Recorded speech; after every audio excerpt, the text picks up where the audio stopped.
Bonjour Emmanuel et bonjour à tous. Bienvenue sur les nouveaux chemins de la connaissance. Hey, you know what?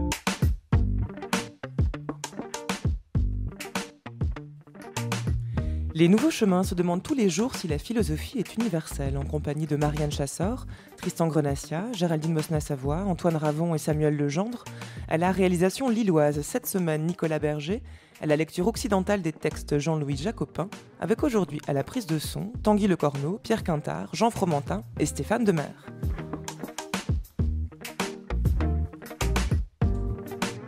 À 10h51, vous retrouverez Géraldine Mosna-Savoie pour ses 2 minutes papillon. Géraldine qui vous donnera à entendre ce que le droit inspire aux philosophes.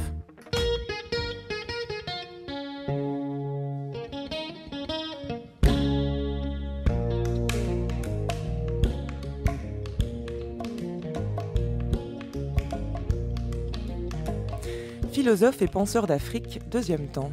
Après Souleymane Bachir Diagne, qui est venu hier défendre l'existence d'une philosophie africaine, avant le philosophe Émile Quémonier, qui demain se demandera à quelle forme de rationalité appartiennent les maladies paranormales, et les écrivains Henri Lopez et Romuald de Foncua, qui jeudi interrogeront les liens littéraires entre négritude et métissage, c'est aujourd'hui une discussion singulière que j'ai le plaisir de vous proposer, puisqu'il s'agit d'une rencontre, la première rencontre officielle, entre l'anthropologue et directeur d'études à l'EHESS Jean-Louis Amsel, bonjour à vous. Bonjour.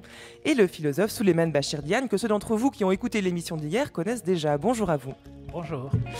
Cette discussion peut avoir lieu, je le rappellerai tous les jours, grâce au festival Cité Philo, qui organise jusqu'au 26 novembre les 18e semaines européennes de la philosophie à Lille. Lille où nous sommes venus installer nos micros depuis le grand auditorium des Beaux-Arts, devant un public nombreux que je salue.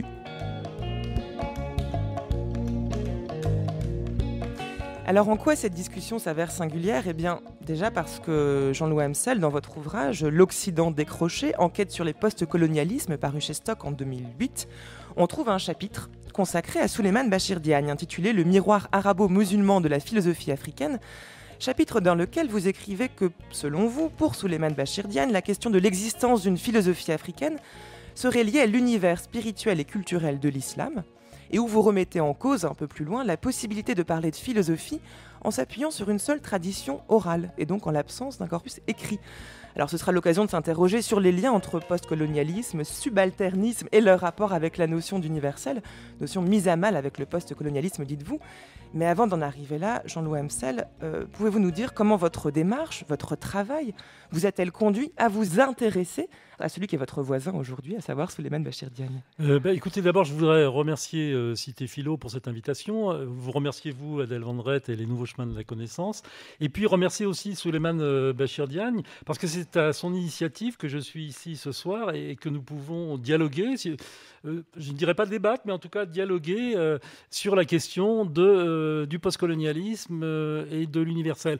Alors, c'est dans le cadre d'une étude justement sur le postcolonialisme sur 3 continents, parce que moi je suis anthropologue, je ne suis pas philosophe, donc j'ai étudié 3 sites de production qui se veut alternatif par rapport à la philosophie, par rapport aux sciences sociales occidentales. Et l'un de ces sites, c'est le Codesria à Dakar, qui est une institution africaine qui ne recrute que des Africains et qui travaille sur l'Afrique, évidemment, et qui bénéficie donc de subsides étrangers. Et dans le cadre de cette institution, tous les chercheurs qui ont participé à la vie de cette institution, soit en y étant invités, en y résidant ou en intervenant dans les assemblées générales, etc., se sont efforcés de mettre sur pied ce qu'ils appellent un paradigme africain dans les sciences sociales. C'est-à-dire un paradigme alternatif aux sciences sociales occidentales, disons, pour aller vite. Et donc, Souleymane Bachir Diagne, qui est professeur à Columbia University, comme vous le savez, mais a participé à la vie intellectuelle, à la vie de recherche de cette institution. Et c'est dans ce cadre que j'ai été amené à étudier ses œuvres. Et donc, vous lui consacrez un chapitre, je l'ai dit... Quelques pages ou 2 pages. Quelques pages, une c'est ça. notice plutôt qu'un chapitre. Mais voilà, où il y a vraiment donc, où le miroir arabo-musulman de la philosophie africaine.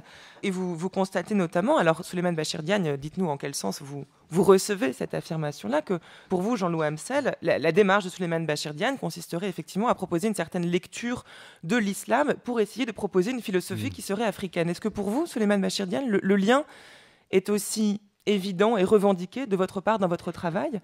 Et voyez-vous en quel sens ça pourrait être un problème ?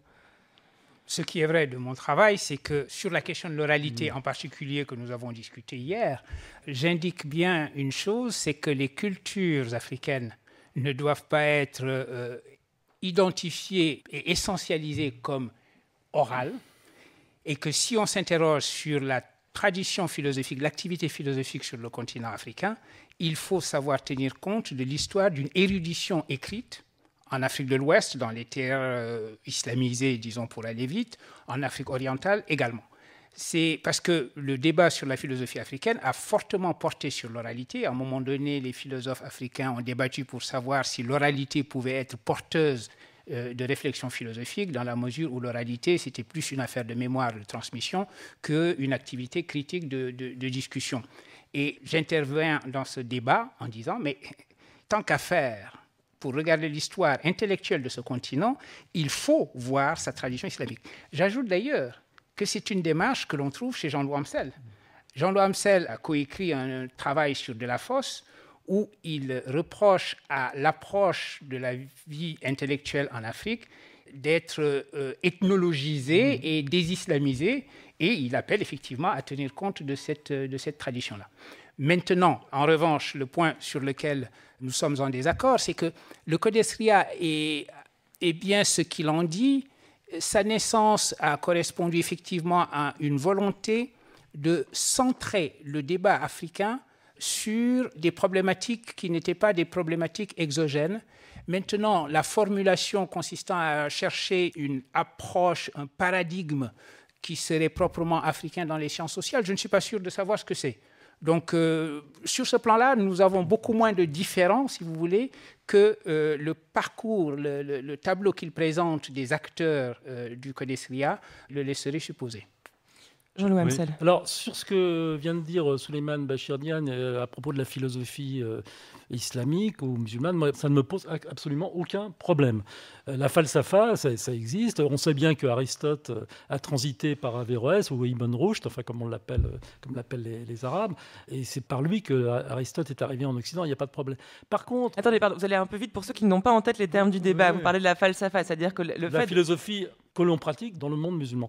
Par contre, là où il y a un problème, où il y aurait, disons, une divergence entre Souleymane Bachir Diagne et moi, c'est à propos de la philosophie orale, parce qu'il a écrit un livre sur Senghor dans lequel il dit que la philosophie africaine, c'est ce qui s'exprime dans la statuaire africaine.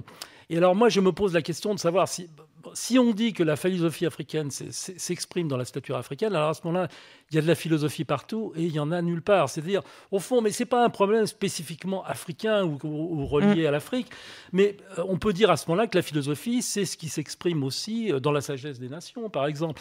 Et on voit, par exemple, en France, toute une série de philosophes, je ne sais pas, Luc Ferry, André Comte-Sponville, Michel Onfray, qui font de la philosophie populaire, c'est-à-dire qui écrivent sur le bonheur, sur l'amour, etc. Pour moi, ça, c'est pas de la philosophie. Donc, ça n'a rien à voir avec un débat Europe-Afrique ou Occident-Afrique. C'est plutôt la question du statut de la philosophie. De même, la philosophie bantoue, telle qu'on la trouve dans le livre de Placide Tempels, le missionnaire belge néerlandophone, pour moi, c'est une invention européenne, parce que c'est lui qui a codifié cette philosophie bantoue, de même que Marcel Griaule, dans Dieudo, a co-inventé, je ne dirais pas que c'est une invention de l'Afrique, à la manière de Mundib, mais c'est plutôt une co-invention de Gotemeli et de Marcel Griaule, qui ont produit quelque chose de très séduisant, d'ailleurs, moyennant ce que vient de dire Souleymane Bachir, en évacuant totalement l'influence musulmane sur la pensée de Gon. Alors, il y a beaucoup de choses dans ce que vous venez de dire.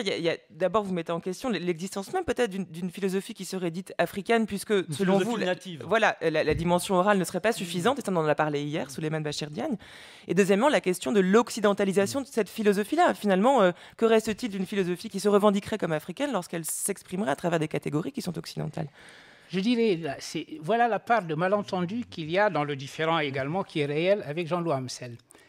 Je ne pense pas que la philosophie soit native. Quand je parle de la philosophie bantoue de Tempels, je m'empresse de dire que Tempels lui-même, à un moment donné, découvre que cette philosophie qu'il estimait être spécifique chez les Bantous, d'abord la méthodologie qui consiste à dégager une philosophie collective qui serait une espèce de mentalité que tous les Bantous partageraient, ne me semble pas effectivement conduire à un système philosophique qui pourrait être appelé ainsi.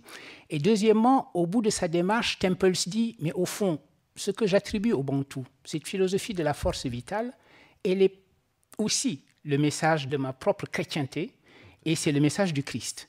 C'est-à-dire qu'il découvre à un moment donné que cette philosophie lui permet de remonter au-delà de l'aristotélisme de la chrétienté, qu'on peut attribuer à saint Thomas, etc., à une signification première du logos, fondée sur la parole christique, je suis la vie et je donne la vie en abondance. C'est-à-dire que ce qu'il présente dans un premier temps comme spécifique se retrouve être au fond une démarche de pensée absolument universelle et universalisable. Sur Senghor, le point que je fais, parce que ce livre n'est pas un livre sur la philosophie africaine, c'est un livre sur la philosophie de Senghor. Et je dis ceci de la philosophie de Senghor. On a lu Senghor en l'essentialisant, en disant c'est un essentialisme, mais en fait notre lecture elle-même est essentialisante.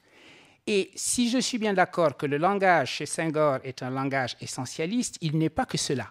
Et j'ai utilisé l'image de Pénélope qui défait la nuit ce qu'elle a tissé le jour. Autrement dit, sous le langage essentialiste utilisé par Senghor et Césaire, le langage de la négritude, il y a également tout cet art de défaire l'essentialisme et d'inscrire le métissage. Pour l'art, je dis que, et là je suis la démarche de Bergson, c'est Bergson qui dit qu'un philosophe a au fond une seule intuition et il n'arrête pas de la dire de plusieurs manières. Et j'avance la thèse selon laquelle comprendre Senghor, la meilleure clé pour entrer dans Senghor, c'est de dire que sa philosophie est esthétique de part en part et que même quand il parle d'épistémologie, en réalité, il est en train de tenir un discours esthétique et ce discours esthétique lui a été dicté dès ses premières œuvres par la posture herméneutique, la posture interprétative qui était la sienne, placée devant les arts africains. La thèse première de Senghor, l'intuition première de Senghor autour de laquelle toute son œuvre tourne, c'est que ces arts nous disent quelque chose, que ce discours est philosophique et qu'il s'agit de le déchiffrer. Et c'est une lecture que je propose de Senghor, ce n'est pas une déclaration générale sur ce que serait la philosophie africaine. La conversation que nous avons eue, vous et moi, d'ailleurs, montre que de la philosophie africaine, je suis tout à fait sceptique. Cette expression. Est-ce qu'on pourrait résumer les choses ainsi? Vous me direz l'un et l'autre si c'est une bonne façon de le faire ou pas. Est-ce que Jean-Louis Amsel, vous ne reprochez pas, je ne sais pas si le terme est juste d'ailleurs, mais vous ne faites pas le constat peut-être erroné d'un essentialisme chez Souleymane Bachir Diagne alors que celui-ci s'en défend? Non, je ne crois pas. Je pense qu'on est tous les deux des universalistes, mais je ne pense pas que nos points de départ soient les mêmes. C'est-à-dire, d'une part, c'est un philosophe, moi je suis anthropologue. D'autre part, c'est un croyant musulman, moi je suis un athée plutôt marxiste. Et donc je crois que... Qu'est-ce que ça change, ça, la discussion? Non, mais notre conception de l'universel n'est pas du tout le même, parce que pour lui, je l'ai entendu dire dans une conférence, où il l'a dit dans un livre, que l'universel se manifestait par la présence de Dieu. Donc du coup, moi, ce n'est pas du tout ce point de vue-là que j'adopte et par rapport auquel je me situe. Je pense qu'il y a une espèce d'essentialisme et de fondamentalisme musulman chez Souleymane Bachir Diagne, notamment dans sa référence à Iqbal, qui pour moi est un penseur. Mais ça, ce sont deux choses différentes. L'essentialisme philosophique, c'est pas la même chose que le fondamentalisme religieux. Oui, mais là, il y a un lien quand même. Alors, Souleymane Bachir Diagne. C'est là ce qui me semble un petit peu bizarre dans la démarche de Jean-Louis Amsel. Mon livre sur Iqbal, qu'est-ce que je dis encore une fois dans ce livre? J'ai le sentiment qu'il faut que j'explique mon approche dans ces livres. Je dis, Iqbal a pu être considéré par certains... Vous savez, Mohamed Iqbal, pour le dire en un mot, pour le présenter à notre public qui ne saurait pas qui c'est, il est un peu considéré comme le père spirituel du Pakistan. Il aurait été un vrai père fondateur s'il n'était pas mort en 1938, c'est-à-dire bien 9 ans avant les indépendances séparées de l'Inde et du Pakistan. Le Pakistan étant devenu ce qu'il est devenu, on présente Iqbal comme un penseur fondamentaliste. Or, moi, ce qui m'intéresse, c'est justement que dans sa reconstruction de la pensée religieuse de l'islam, construite dans une conversation et dans un dialogue avec Bergson, Iqbal dit la chose suivante, que l'islam s'est pétrifié depuis le XIIIe siècle dans sa pensée religieuse et qu'il s'agit aujourd'hui de le rendre à son mouvement, à son principe de mouvement. Autrement dit, j'écris un livre pour dire que Iqbal n'est pas le fondamentaliste que réclament les Pakistanais, parce que les Pakistanais le citent à tout propos, et justement pour en faire le père fondateur d'une nation qui s'est construite elle-même sur l'islam, c'est-à-dire que ceux qui, à un moment donné, ont donné une orientation islamiste au Pakistan se sont réclamés d'Iqbal. Mais Iqbal est réclamé de l'extrême gauche jusqu'à l'extrême droite dans le sud-est asiatique, en fait, quand on y réfléchit.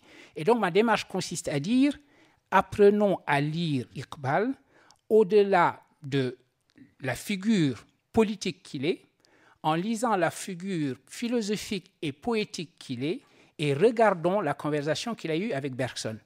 C'est la raison pour laquelle je disais que la démarche là de Jean-Louis Amsel m'apparaissait bizarre, parce qu'un auteur qui écrit sur un autre auteur en disant « il n'est pas le fondamentaliste qu'on croit », c'est ça qui fait de moi un fondamentaliste. De la même manière, quand je dis « Senghor n'est pas l'essentialiste que l'on croit », c'est ça qui fait de moi un essentialiste.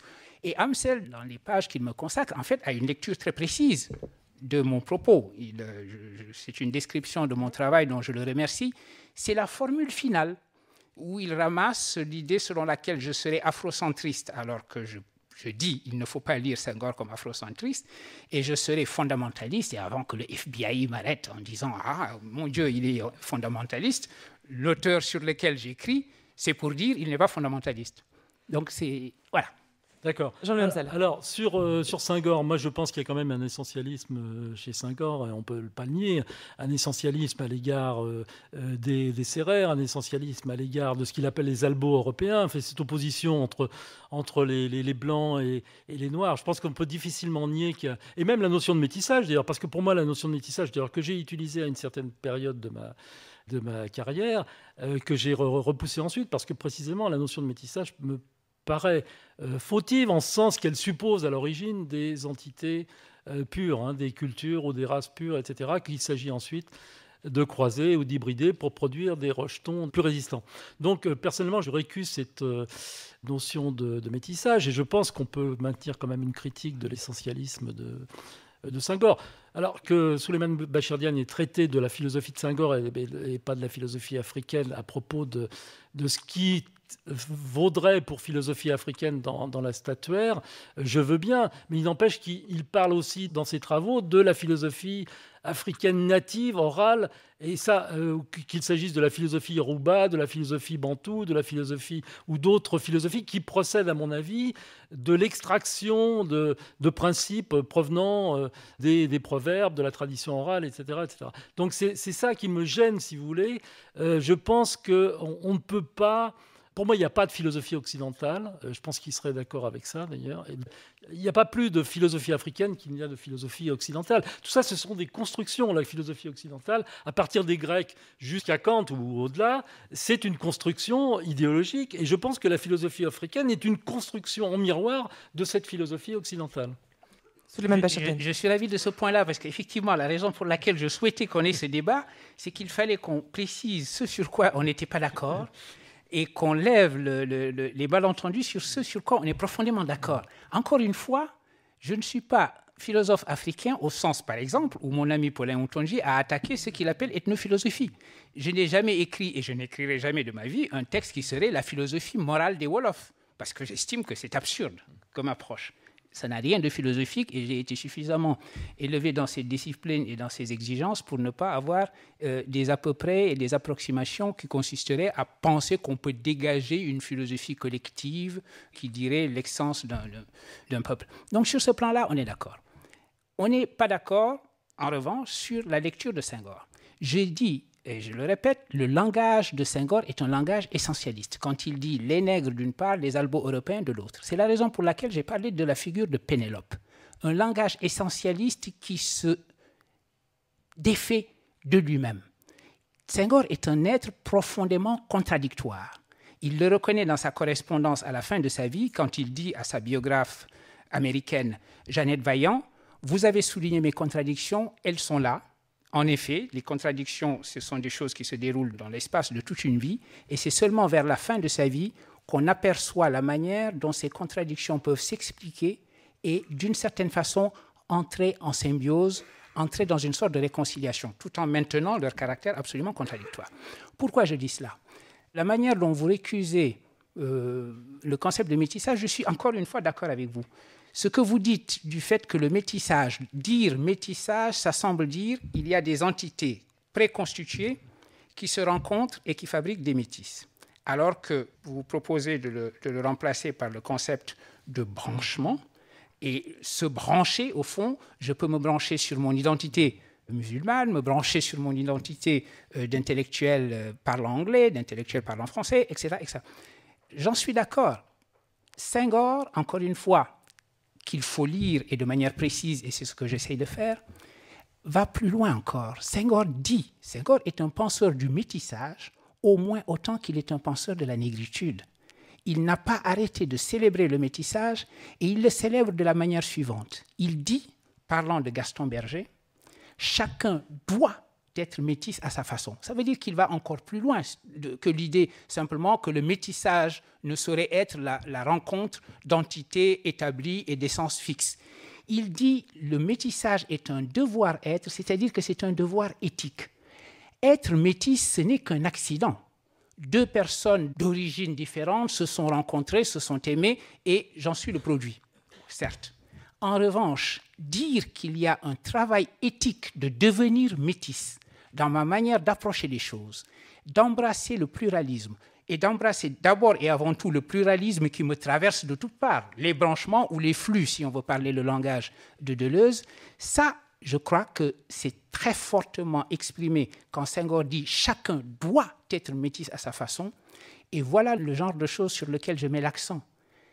Ce propos-là défait, encore une fois, le caractère essentialiste d'un propos qui diviserait le monde en des albo-européens et en des nègres. Et d'ailleurs, les grands nègres de Senghor, c'est Rimbaud, c'est Claudel, ben oui, c'est Bergson, c'est Péguy.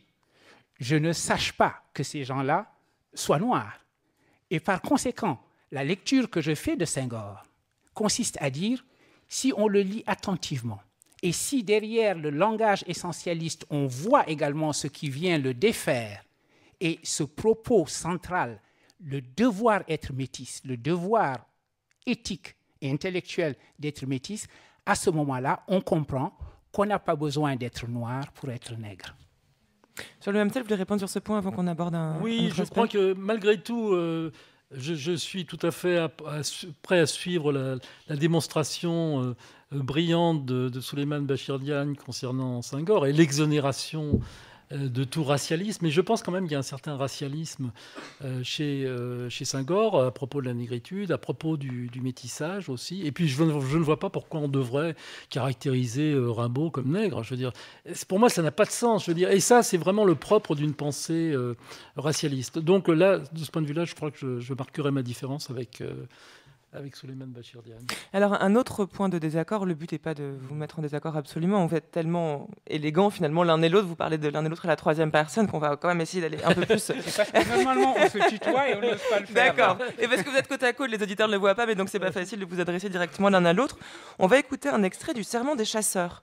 Alors un texte qui date du XIIIe siècle, il aurait été rédigé... Censé. Voilà, censé, je vous laisserai apporter vos réticences ensuite, Jean-Louis Hamsel, vers 1222, qui aurait inspiré la charte du Mandin. C'est un texte ici réécrit par Youssouf Tata Cissé dans Soundiata, la gloire du Mali.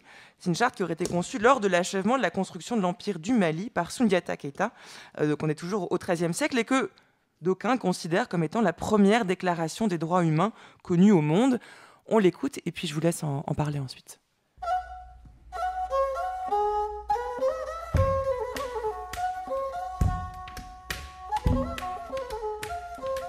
Les chasseurs déclarent : toute vie humaine est une vie. Il est vrai qu'une vie apparaît à l'existence avant une autre vie, mais une vie n'est pas plus ancienne, plus respectable qu'une autre vie, de même qu'une vie n'est pas supérieure à une autre vie. Les chasseurs déclarent : toute vie étant une vie, tout tort causé à une vie exige réparation. Par conséquent, que nul ne s'en prenne gratuitement à son voisin, que nul ne cause du tort à son prochain, que nul ne martyrise son semblable. Les chasseurs déclarent que chacun veille sur son prochain, que chacun vénère ses géniteurs, que chacun éduque comme il se doit ses enfants, que chacun entretienne, pourvoie aux besoins des membres de sa famille. Les chasseurs déclarent La faim n'est pas une bonne chose, l'esclavage n'est pas non plus une bonne chose. Il n'y a pas pire calamité que ces choses-là dans ce bas monde. Tant que nous détiendrons le carquois et l'arc, la faim ne tuera plus personne mondain. Si d'aventure la famine venait à sévir, la guerre ne détruira plus jamais de village pour y prélever des esclaves. C'est dire que nul ne placera désormais le mort dans la bouche de son semblable pour aller le vendre. Personne ne sera non plus battu, a fortiori mis à mort, parce qu'il est fils d'esclave. Tel est le serment du mondain à l'adresse des oreilles du monde tout entier.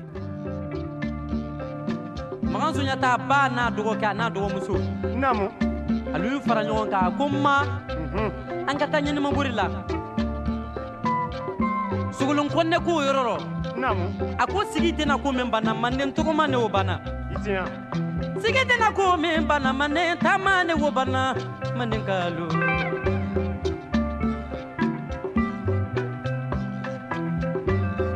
ilimuson tumu man yan wulira Namu. a ko Vous écoutez France Culture, les nouveaux chemins de la connaissance. C'est le deuxième temps de notre série d'émissions consacrée aux philosophies et penseurs d'Afrique à l'occasion du festival Cité Philo qui organise jusqu'au 26 novembre prochain des rencontres autour de ce thème notamment. Et pour l'occasion, j'ai le grand plaisir de recevoir le philosophe Souleymane Bachir Diagne, auteur notamment de L'encre des savants, réflexion sur la philosophie en Afrique, aux éditions Présence africaine, qui vient aujourd'hui discuter, débattre avec l'anthropologue Jean-Loup Amsel, auteur lui de L'Occident décroché, enquête sur les post-colonialismes paru chez Stock, et plus récemment Les Nouveaux Rouges-Bruns, le racisme qui vient aux éditions Ligne.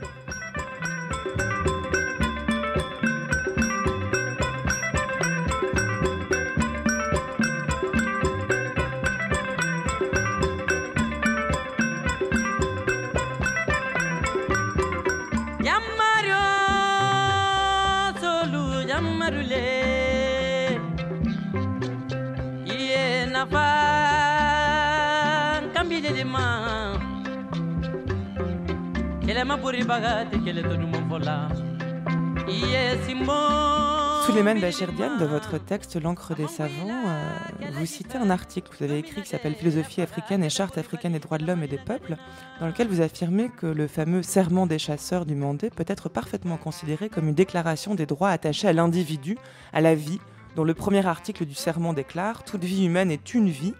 Il est vrai qu'une vie apparaît à l'existence avant une autre vie, mais aucune vie n'est plus ancienne, plus respectable qu'une autre vie, de même qu'une vie n'est pas supérieure à une autre vie. C'est votre position Oui, et il faut que je l'explique. Il faut d'abord que j'explique... Voilà, avant qu'elle soit sans doute contestée par votre voisin. Il faut d'abord que j'explique mon intérêt pour ce serment des chasseurs et ce qui est l'origine de ce texte. Nous le devons à Youssouf Tata Cissé, dont nous avons parlé hier, qui lui-même a été initié comme chasseur et il a écrit, il a transcrit du mandingue et traduit ce serment des chasseurs qui était, si vous voulez, le serment qui faisait entrer dans la confrérie secrète des chasseurs.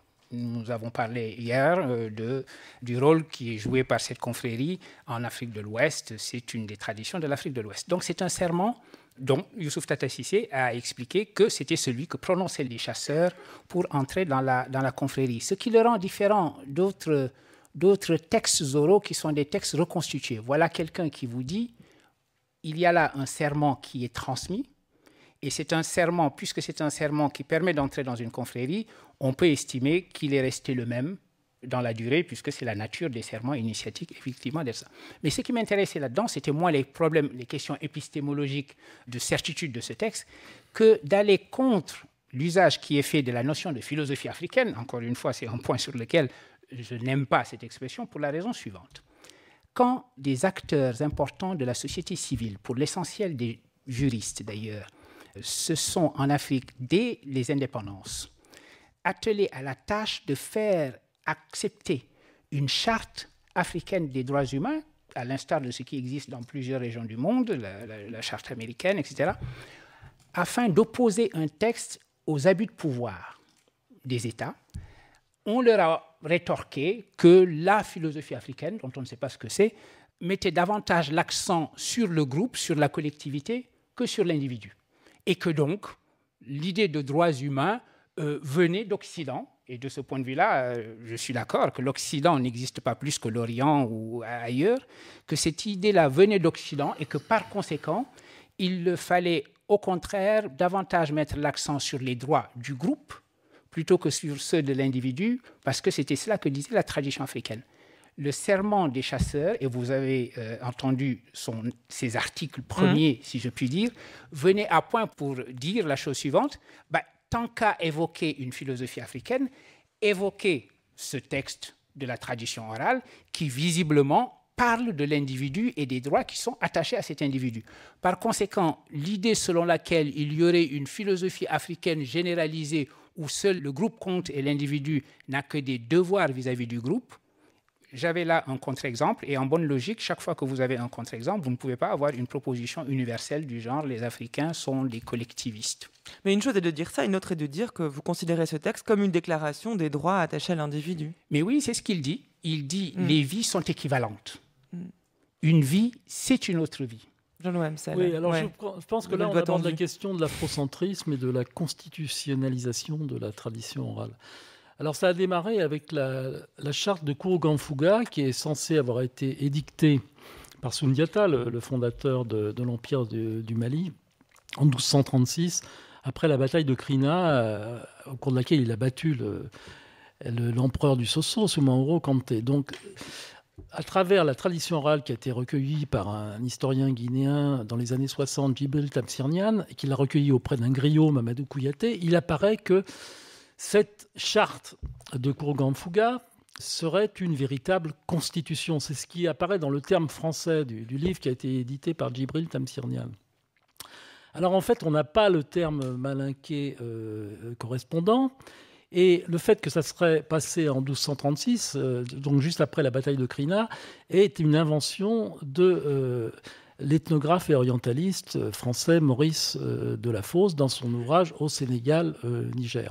Alors, cette charte de Kourougan-Fouga, en fait, est une charte, effectivement, qui concerne les relations entre des groupes, entre des clans, entre des lignages. C'est ce qu'on appelle en malinké, parce que je suis un spécialiste des malinqués, des Peuls, des Bambara et des malinqués, c'est ce qu'on appelle en Bambara des Sénankouya, donc des relations à plaisanterie, des pactes politiques entre des clans et des lignages. Donc c'est des relations entre groupes, et ça n'est en aucun cas ce qu'on a dit, c'est-à-dire l'anticipation de la déclaration des droits américaine ou de la déclaration des droits de l'homme et des citoyens. Donc comme c'est un pacte entre des groupes, on a essayé de trouver mieux, et c'est ce qu'a fait Youssouf Tata Cissé, qui est un sociologue malien que je connais bien, et qui a donc été extraire ce serment des chasseurs, prétendument prononcé initialement en 1222. Là encore, c'est une totale invention de sa part, parce que personne ne sait quand a été produit ce serment des chasseurs. Et le problème, justement, dire qu'on parle des droits de l'individu dans ce serment des chasseurs, c'est oublier précisément toutes les conditions de production, les conditions d'énonciation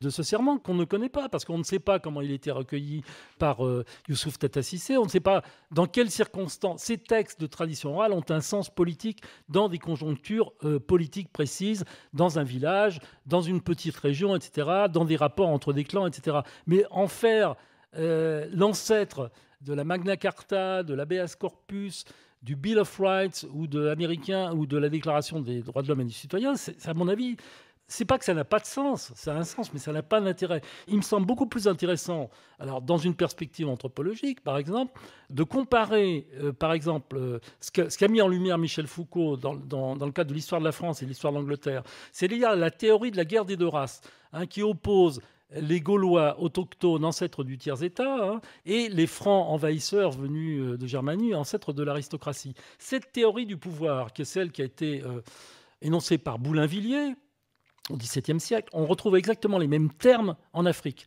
En Afrique, la théorie politique majeure qu'on trouve du nord au sud du continent, c'est celle qui oppose les premiers occupants, les maîtres de la terre et du rituel, donc les autochtones, aux étrangers conquérants venus de l'extérieur qui sont imposés à ces autochtones, maîtres de la terre et du rituel. Donc on a exactement la même théorie politique en Occident et en Afrique. Et là, du coup, l'universalisme, on voit bien comment il apparaît. C'est-à-dire, c'est pas la peine de s'arracher les cheveux en essayant de trouver, dans une perspective afrocentriste, qui est celle de mon voisin Souleymane Bachir Diagne. Qui secoue la tête. Et donc, c'est pas la peine de s'arracher les cheveux pour dire, voilà, l'Afrique a trouvé les droits de l'homme avant l'Europe, avant la Magna Carta, puisque la Magna Carta, Alors, c'est pas ce qu'il nous a dit. Non, je en ne tout dis cas. pas ça. Non, Il a peut-être écrit, mais c'est pas ce qu'il vient de nous dire. Je dis, Si on veut évoquer la philosophie africaine pour dire il faut que les droits soient ceux du groupe, évoquez donc ce texte-là qui dit les droits sont attachés à l'individu. Il est visible que vous avez besoin de vous battre contre des moulins à vent. Je ne veux pas être ce moulin à vent. Laissez-moi me définir. Alors, il faut que je sois afrocentriste. Quand je ne suis pas afrocentriste, ça veut dire que je le suis quand même, malgré tout. Non, les questions d'antériorité ne m'intéressent pas. L'idée que les Africains auraient été les premiers à dire qu'une vie est une vie, vous savez, tout le monde l'a dit. En réalité, il n'y a jamais strictement rien de nouveau dans la déclaration dite des droits humains. La seule différence avec ce que disent les traditions spirituelles, les traditions religieuses que l'on trouve dans toutes les aires culturelles, c'est justement que ces droits soient proclamés. Et dès lors qu'ils sont proclamés, on peut s'en emparer et les opposer à des abus. C'est ça qui est important. Si je dis à mon État, je porte plainte contre toi devant la Cour des droits humains, malheureusement installé en Gambie. Je ne suis pas sûr que ce pays soit le pays le mieux indiqué pour recevoir cette cour-là. Mais enfin, les choses sont là-bas. Au nom des articles 1, 2, 3 de cette déclaration, c'est ça qui est important dans la proclamation. Maintenant, se battre sur des questions de précédence chronologique, etc., ça n'a aucun intérêt. Regardons ce qui se passe en Inde, regardons quand est-ce que des déclarations de droits se font en Inde, regardons ce qui se passe en Chine. Encore une fois, arrêtons de nous centrer, cette fois-ci, sur une ère particulière et de faire ce face-à-face entre l'Europe et l'Afrique qui ne sert à rien. Le monde se démultiplie et c'est la raison pour laquelle les questions de précédence, etc., les centrismes, je suis pour une philosophie qui défait les centrismes. Je suis contre l'existence de centres. Ce n'est pas pour recentrer les choses sur une africanité introuvable et dont je dis à chaque fois que j'en ai l'occasion qu'elle est introuvable. Je ne dis pas que Souleymane Bachir Diagne recherche l'antériorité de la Charte des droits humains en Afrique, mais il sait bien, il sait mieux que moi d'ailleurs, que ça s'inscrit quand même dans un contexte afrocentriste. Et ce qui me gêne chez lui en plus, là, particulièrement, ce qui me gêne chez mon voisin, c'est cette espèce de constitutionnalisation. Quand il parle d'article 1er du serment des chasseurs, pour moi, qui est quand même recueilli pas mal de traditions orales dans les villages malinqués, ça n'a aucun sens. C'est une espèce de juridification d'un savoir qui est un savoir qui a un sens local à un moment donné, dans un contexte politique donné. On ne peut pas l'extraire pour le généraliser à une déclaration. Pourquoi ça vous pose un tel problème? Est-ce que c'est parce que c'est la notion d'universel du coup qui est mise en péril quand d'après vous, on revendique trop, oui, c'est ça, trop une forme de particularisme? On fait dire à des énoncés locaux qui ont un caractère politique local dans un contexte donné précis, on veut leur faire acquérir une force universelle qu'elles n'ont pas. Je veux dire, et ça me semble être un coup de force. Souleymane Bachir Diagne. La force universelle vient de la nature des propositions et de l'usage qui en est fait au présent.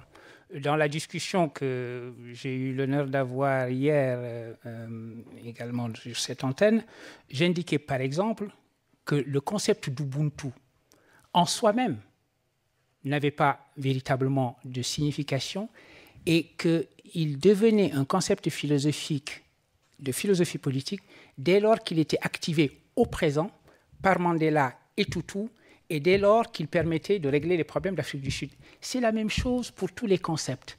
Vous savez, en 1789, dans une petite ville d'Europe qui s'appelle Paris, des gens se rencontrent et se mettent à proclamer les droits humains. Il n'y a pas plus particulier, voilà le contexte local que les historiens peuvent expliquer comme étant un concept local. Et voilà pourtant une proposition, tous les hommes naissent libres et égaux en droit, qui va avoir une force universelle. Le fait que ça soit proclamé dans une localité donnée, d'une manière particulière, pour des circonstances historiques qui, à ce moment-là, n'intéressent que la France et Paris, n'empêche pas que cette proposition a une valeur universelle et n'empêche pas que cette proposition ait une force par la suite qui fait qu'aux peuples étrangers, pour citer la chanson de Jean Ferrat, il donne le vertige.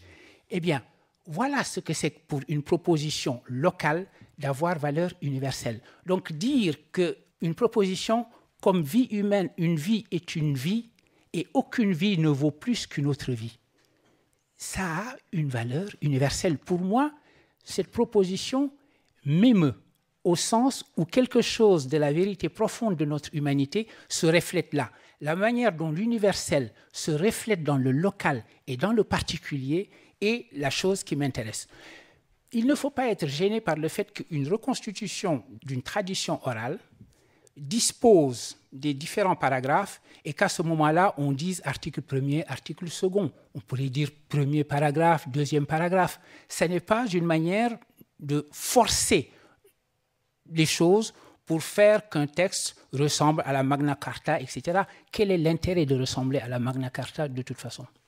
Non, mais moi, ce qui me gêne, si vous voulez, c'est la volonté de vouloir trouver à tout prix un équivalent aux droits de l'homme, un équivalent au Bill of Rights, un équivalent à la Magna Carta, etc. Et ça, j'admets tout à fait que vous ne vous situiez pas dans cette perspective, mais vous ne pouvez pas nier que c'est dans cette perspective-là que ça se situe et qu'il s'agit bien de trouver l'antériorité des droits de l'homme, en l'occurrence en Afrique.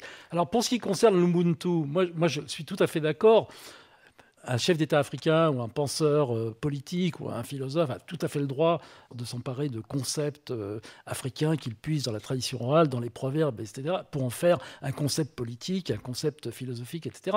Mais nous, chercheurs en sciences sociales, et c'est là que je me distinguerais peut-être de vous, Souleymane Bachir Diagne, nous avons l'obligation d'en faire la généalogie, de montrer d'où ça sort et comment ça a été produit. Ça n'est pas tombé du ciel. Et là, on retrouve la question de la philosophie native. Est-ce que l'Ubuntu, c'est une philosophie native africaine ? C'est un mot, bantou, qui signifie construire notre humanité ensemble. Comme dit mon ami Barbara Cassin, avant d'être des concepts, les concepts sont des mots. C'est un mot. Et quand vous le mobilisez de la manière dont il a été mobilisé par Mandela et Tutu, effectivement, il devient un concept philosophique. Oui, mais le concept de Mandela. Donc, oui. Oui, bien sûr. Oui. De la même manière que l'impératif catégorique est celui de Kant. Voilà. Mais du coup, parce que Jean-Louis Amsel... Donc, la question de la philosophie africaine devient la question de la philosophie de Souleymane Bachir Diagne, de la philosophie de Mandela, donc de philosophes africains qui travaillent dans le domaine de la philosophie. C'est la raison pour laquelle, effectivement, je ne dis jamais philosophie africaine, je dis philosophie en Afrique. C'est une activité qui est portée par des individus comme Paulin Ontonji, comme Eboussi Boulaga, comme Kwasi Wiredou, et vous me faites l'amitié de dire comme moi. Toute réflexion sur l'universel, de toute façon, ne peut pas émaner de l'universel. L'universel n'existe pas, c'est pas ne pas parler. Enfin, je veux dire, à partir du moment où vous proposez une réflexion qui a une portée universelle, vous incarnez ce discours, il devient localisé, il est situé à un moment donné, historiquement, géographiquement. Qu'est-ce qui vous gêne là-dedans, finalement ? Il y a deux façons de faire de l'anthropologie. Où on part des spécificités pour retrouver les choses communes, comme disent les anglo-saxons, les commonalities, ou bien on essaye de trouver ce qui est commun aux différentes cultures, et pour analyser les différentes cultures, chaque culture ensuite qui résulte de ce processus de recherche d'universaux, comme des restes culturels. Par exemple, moi j'ai essayé de trouver des commonalities, des universaux entre la théorie politique européenne, la théorie de la guerre des deux races, et la théorie du pouvoir en Afrique. Et ensuite, on peut spécifier quelle est la théorie politique française, anglaise, Mossi, Bambara, Malinké, etc. Mais si on part des spécificités, on tombe dans le relativisme culturel, l'hyper-relativisme, qui pour moi est un problème parce que justement l'hyper-relativisme culturel conduit à abandonner l'universel. Et je pense que les problèmes dans lesquels on est actuellement en France, parce que là, je suis français, je vis en France, j'exerce ma profession en France. Les problèmes dans lesquels on est, problèmes intellectuels et même politiques que l'on a en France actuellement, particulièrement à gauche, sont liés justement à cet abandon de l'universel et surtout depuis 1968, en liaison avec l'essor du postmodernisme, la destruction des grands récits et aussi le postcolonialisme d'ailleurs qui s'est engouffré dans ce courant, de sorte que on est entraîné, qu'on le veuille ou non, dans une appréhension de la réalité sociale en termes de fragments. Chacun vit dans sa bulle et donc dans sa spécificité, et on ne peut plus trouver de choses communes, de liens communs, de liens sociaux communs. Voilà, c'est pour ça que je pense, puisqu'on revient à la question de la thématique des rapports entre postcolonialisme et universel, je pense que l'inconvénient majeur du postcolonialisme, mais qui partage ce défaut avec le postmodernisme, les cultural studies américaines que connaît bien mon voisin, puisqu'il enseigne à Columbia. C'est ça, c'est cette fragmentation de la réalité sociale. Alors, la pensée européenne, la pensée africaine, etc. Je ne dis pas qu'il tombe là-dedans à tous les coups. Hein, mais c'est ce qui vous effraie, en tout cas. Voilà. Mais que répondez-vous aux personnes qui vous diraient que la notion même d'universel est occidentale de toute façon? Alors, je serais adversaire d'un universalisme de surplomb, de type leibnizien et lévi-straussien, c'est-à-dire on compare des systèmes de parenté en Afrique et en Amérique du Nord, par exemple. On dit telle société africaine a un système de parenté Oma, alors qu'il n'y a jamais eu de contact entre les Oma et puis les Mandingues ou les Peuls ou les Wolofs, etc. Alors ça, je suis contre cet universalisme de surplomb, hein, ce point de vue de Sirius, quoi, disons. Par contre, je suis pour un universalisme de proximité, d'ouverture de chaque culture à l'autre. Parce que, à mon avis, il n'y a pas d'îlot culturel, il n'y a pas d'ethnie. Hein. J'ai essayé de déconstruire le concept d'ethnie appliqué à l'Afrique de l'Ouest, hein, dans la région où j'ai travaillé. Et donc, pour moi, il y a une ouverture fondamentale de chaque culture, de chaque ethnie, de chaque identité à l'autre. Et il n'y a pas non plus d'identité locale. Hein. Donc, chaque identité est le résultat d'un... Souleymane Bachirdian m'a fait... l'amabilité de rappeler que j'avais introduit le concept de branchement, du branchement de signifiants globaux et de la transformation de ces signifiants globaux en signifiés locaux. Donc il n'y a jamais d'identité locale. Si je prends un exemple sur l'Afrique, concernant l'Afrique de l'Ouest précoloniale, lorsque par exemple dans un village, il y avait une sécheresse ou une maladie, qu'on faisait des sacrifices sur le fétiche du village et que ça ne marchait pas, donc les gens continuaient à mourir de faim, de maladie, etc., on allait se procurer un autre fétiche à une dizaine ou à une centaine de kilomètres de distance qu'on allait acheter et qu'on rapportait au village pour voir si ça allait améliorer les choses. De même qu'ici, quand on n'est pas content de son docteur ou de son psychanalyste, on va voir un autre docteur et un autre psychanalyste. Donc c'est ça pour moi l'universalisme, c'est l'ouverture culturelle, l'ouverture de chaque culture, de chaque identité à l'autre. Souleymane Bachirdian, cette question des rapports entre l'universel et le particularisme. Sur ce point, nous sommes tout à fait en accord. L'universel est à viser, il faut tenir à l'universel. Mais justement, un énoncé qu'écrit Jean-Louis Amsel, avec lequel je suis d'accord, quand il s'oppose à une sorte de fragmentation du monde en des insularités culturelles, je suis tout à fait d'accord que de la même manière que le poète a déclaré que nul homme n'est une île, nulle culture n'est une île. Il faut donc que les énoncés circulent, et là j'ai cité Jean-Louis Amsel. La circulation des énoncés, ça s'appelle une traduction. Et qu'est-ce que ça signifie une traduction? Cela veut dire qu'on part du pluriel des langues. Le post-colonial, ce n'est rien d'autre que de dire que dans un monde qui est aujourd'hui décolonisé, il n'y a plus de langue impériale.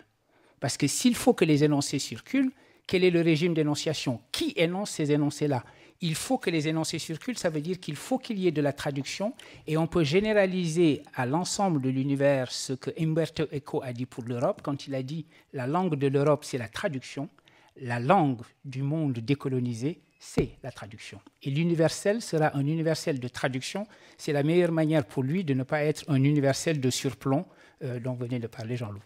Alors là, je suis tout à fait d'accord. Le mot de la fin, Jean-Loup. Je suis tout à fait d'accord avec Souleymane Bachirdian et je me souviens de déclarations qu'il a fait à propos d'ONG qui combattent l'excision au Sénégal, où il essayait de montrer justement comment le discours universaliste des droits de la femme, etc., pouvait tout à fait être utilisé par ces ONG pour combattre l'excision au Sénégal. Pourquoi? Parce qu'au Sénégal, justement, il ne s'agit pas d'opposer l'Europe à l'Afrique, la France au Sénégal, mais qu'il y a un débat là-dessus. Il y a un débat au sein de la société sénégalaise sur l'excision de la part des femmes, de certaines femmes sénégalaises qui sont contre. Il y en a d'autres qui sont pour, évidemment.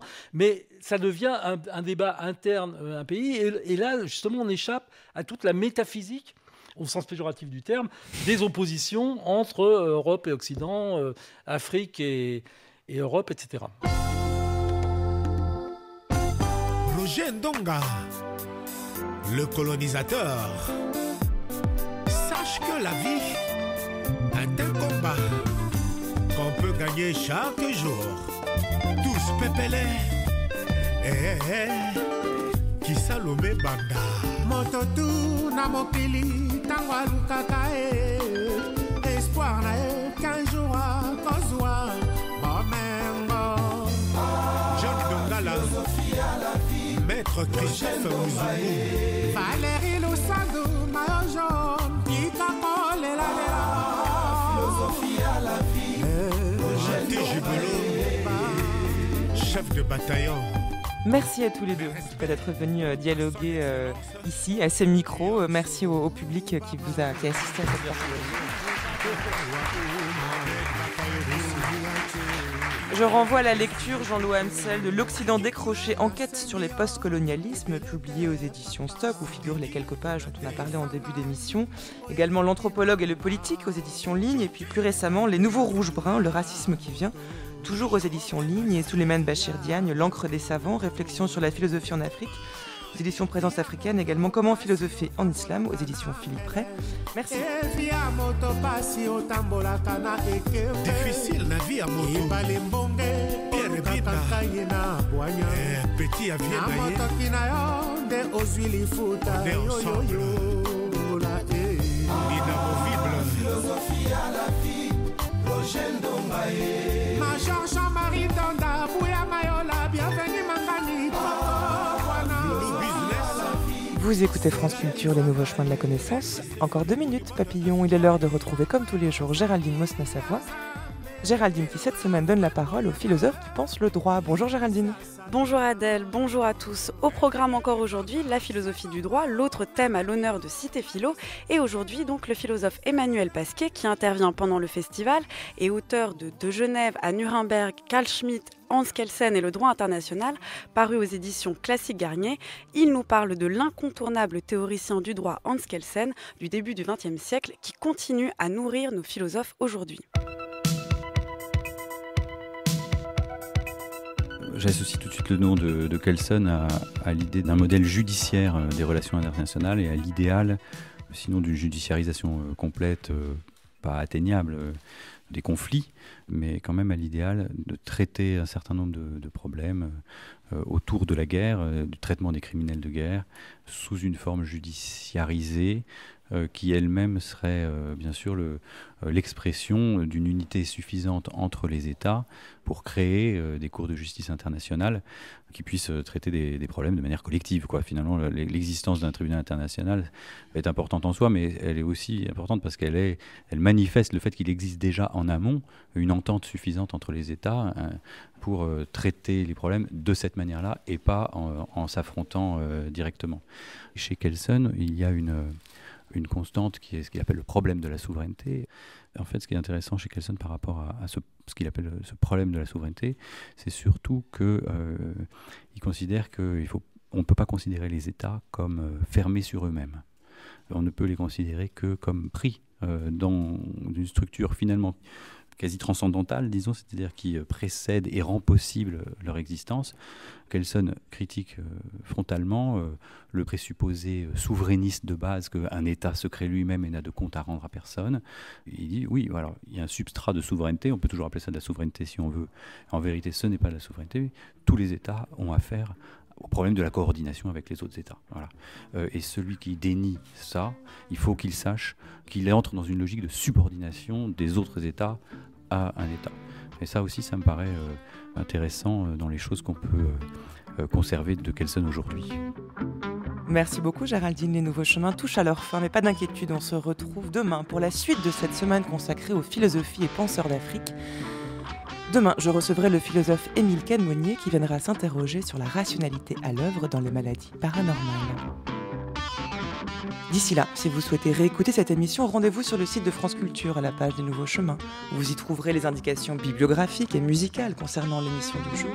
Et surtout, vous pourrez la podcaster, c'est-à-dire la télécharger, afin de l'écouter où vous voulez et quand vous voulez. Et rendez-vous également sur les pages Facebook et Twitter des Nouveaux Chemins, où l'équipe met en ligne quotidiennement l'émission du jour. Mais pour l'heure, vous écoutez France Culture, il est 10h54. C'est l'heure de retrouver sans plus attendre Christophe Onodibio pour le temps des libraires, suivi à 11h de Culture Monde par Florian Delorme.